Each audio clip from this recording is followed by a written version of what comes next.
Hello दोस्तों, आज की कहानी में हम एक हवस से भरी हुई राजा को देखेंगे जो अपनी काम वासना को पूरी करने के लिए एक वेश्यालय में जाता है और वो एक नौकर की बेटी की लेने के चक्कर में अपना सारा राजपाट खो बैठता है। अब ये सब कुछ कैसे होता है ये हम इस वीडियो में देखेंगे।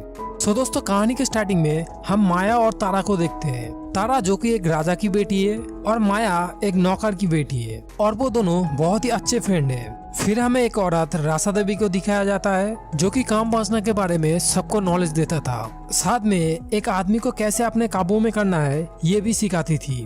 नेक्स्ट सीन में हम विक्रम को देखते हैं जो कि तारा के ही भाई है।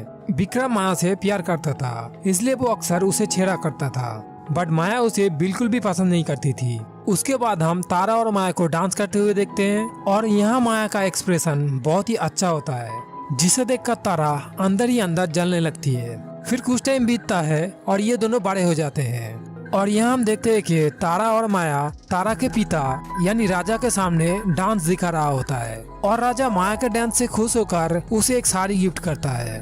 अब कुछ दिनों के बाद तारा की शादी होने वाली थी, इसलिए तारा उससे कहता है कि मेरे शादी पर तुम इसी साड़ी को पहनना, क्योंकि माया को हमेशा तारा की ही पहनी हुई कपड़े मिलते थे। फिर कुछ दिन बाद दूसरे देश का राजा तारा को देखने आता है, जहां वो तारा को छोड़कर माया को ही देखने लगता है। अब इसे देखकर तारा बहुत ही गुस्सा हो जाता है और वो माया को अपने पास बुलाकर उसके मुंह पे थूक कर उसे वहां से जाने के लिए बोलता है और माया मायूस होकर वहां से चला जाता है। लेकिन माया अपने मन में ठान लेता है कि इसका बदला हम जरूर लेंगे, इसलिए वो अच्छे से तैयार होकर शाम को वहाँ काम करने लग जाता है। और तभी राजा के मूर्ति काट कर नजर माया के ऊपर पड़ता है और वो सोचने लगता है कि इसके बाद अगर मैं कोई भी मूर्ति बनाऊंगा तो वो माया की ही होगी। उसके बाद माया राजा के पास जाता है और राजा माया की सेक्सी लुक को देखकर अपने आवाज पर कंट्रोल नहीं कर पाता है और वो दोनों बेड पर पेलम प्ले की कांड शुरू कर देता है। और ये सब कुछ विक्रम छुप कर देख रहा होता है और इसे देखकर विक्रम रोने लगता है।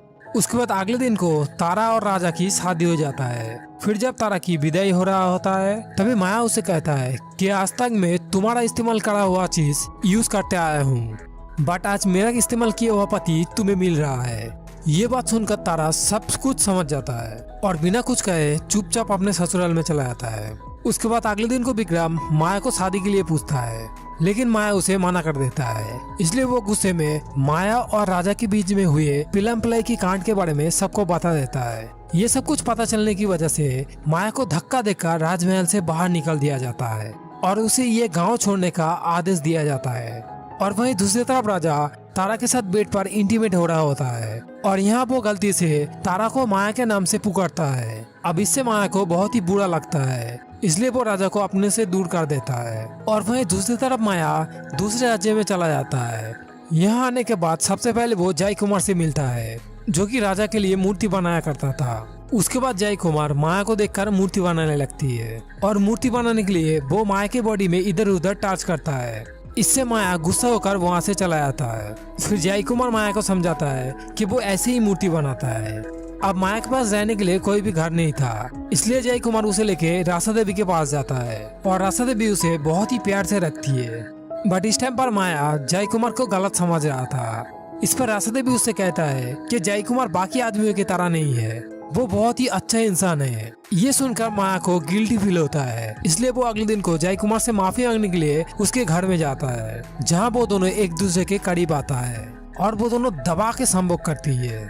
अब इसके बाद से जय को किसी भी काम में मन नहीं लगता है, उसे हर जगह माया ही दिखने लगता है, इसलिए वो माया को छोड़ देता है। इस पर माया उसे समझाने की कोशिश करता है, बट जय कुमार उसकी बात को टाल देता है। उसके बाद माया रोते हुए रासा देवी के पास जाता है और उसे सब कुछ बताता है और रासा देवी से कहता है कि मैं कमासूत्र की हर एक कला को सीखना चाहता हूँ और रासा देवी उसे हर एक कला सिखाता है। माया भी कुछ दिनों में सब कुछ सीख जाता है। दूसरी तरफ जय भी अपना मूर्ति बना लेता है और राजा उस मूर्ति को देखकर बहुत ही खुश होता है और उसे कहता है ये मूर्ति किसकी है।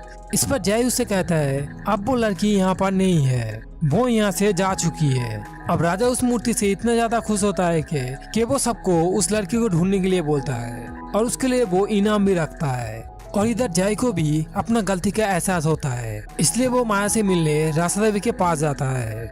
लेकिन रासा देवी उस पर गुस्सा होता है और उसे माया से मिलने नहीं देती है। उसके बाद जय वहाँ से चला जाता है। अब माया को पता चल जाता है कि राजा उसे ढूंढ रहा है, इसलिए वो फैसला करती है कि मुझे ढूंढने से पहले ही मैं राजा के पास चले जाऊंगी। और वो अच्छे से रेडी होकर राजा के पास चले जाती है, जहाँ उसे तारा मिलता है। तारा उसे रोकने की कोशिश करता है, बट माया उसकी एक भी नहीं सुनता है। उसके बाद राजा माया से फुल मजा लेने लगता है और उसी टाइम अपने राज्य की कोई भी परवाह नहीं होता है। फिर कुछ टाइम पर राजा का एक खबरी वहाँ आता है और वो राजा से कहता है कि साहा हमारे राज्य में हमला करने की तैयारी कर रहा है, बट इस बात को भी राजा पूरी तरह से इग्नोर कर देता है।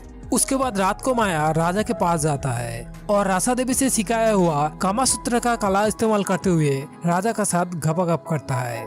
उसके बाद अगले दिन को राजा जय कुमार के साथ कुश्ती खेल रहा होता है, बट कुश्ती में जय कुमार राजा को हरा देता है। फिर राजा जय कुमार की तारीफ करता है और उससे कहता है कि अगली बार से मुझे हराने की कोशिश भी मत करना। उसके बाद राजा जय कुमार को अपनी महल में बुलाता है और उससे माया की मूर्ति बनाने के लिए बोलता है। इस पर जय कुमार मान जाता है, बट वो राजा से एक शर्त रखता है। वो राजा से कहता है कि मूर्ति बनाते वक्त कमरे पर सिर्फ मैं ही रहूंगा। इस पर राजा भी मान जाता है और वो वहाँ से चला जाता है। फिर राजा के जाने के बाद ही जय कुमार माया से शादी के लिए पूछता है और माया भी शादी के लिए मान जाता है। और वहीं दूसरी तरफ राजा विक्रम के साथ होता है, जहाँ वो विक्रम का अपाहिज होने का मजाक उड़ाता है। अब इस बात से गुस्से होकर विक्रम शाह को राजा के राज्य में हमला करने का संदेश भेजता है। दूसरी तरफ जय कुमार मूर्ति बनाने के बहाने हर रोज माया से मिलता था और हर रोज वो दोनों दबा के संभोग करता है। अब ये बात राजा को पता चल जाता है, इसलिए वो दोबारा से जय के साथ कुश्ती लड़ता है, लेकिन इस बार भी राजा हार जाता है और राजा गुस्से में आकर जय कुमार को बंदी बना लेता है। और जय कुमार को छुड़ाने के लिए माया तारा से हेल्प मांगता है, बट तारा उससे कहता है कि राजा किसी का भी नहीं सुनता है। लेकिन तारा एक आदमी की मदद से माया को जय से मिलवाता है। माया जय से मिलकर कहती है कि चलो हम लोग किसी दूसरी जगह में भाग चलते हैं और वहाँ जाके हम लोग शादी कर लेंगे। उसके बाद माया राजा के पास जाता है। वो राजा से कहता है कि आप जय कुमार को छोड़ दो, इसके बदले आप जो भी बोलोगे मैं वो करने के लिए राजी हूँ। लेकिन राजा माया के चाल को समझ जाता है और उसे अपने से दूर हटा देता है। उसके बाद अगले दिन को राजा जय कुमार को एक हाथी से कुचल कर मार डालता है। माया ये सब कुछ देखकर दुखी हो जाता है और तभी शाह का सेना राजा के राज्य पर हमला करता है और राजा को मार डालता है। और वहीं दूसरी तरफ माया अपने आप को जय कुमार की विधवा बनाकर वहां से चला जाता है और ये कहानी यहीं पर खत्म हो जाता है। तो चलिए मिलते हैं एक और नई वीडियो में, तब तक के लिए टेक केयर, गुड बाय।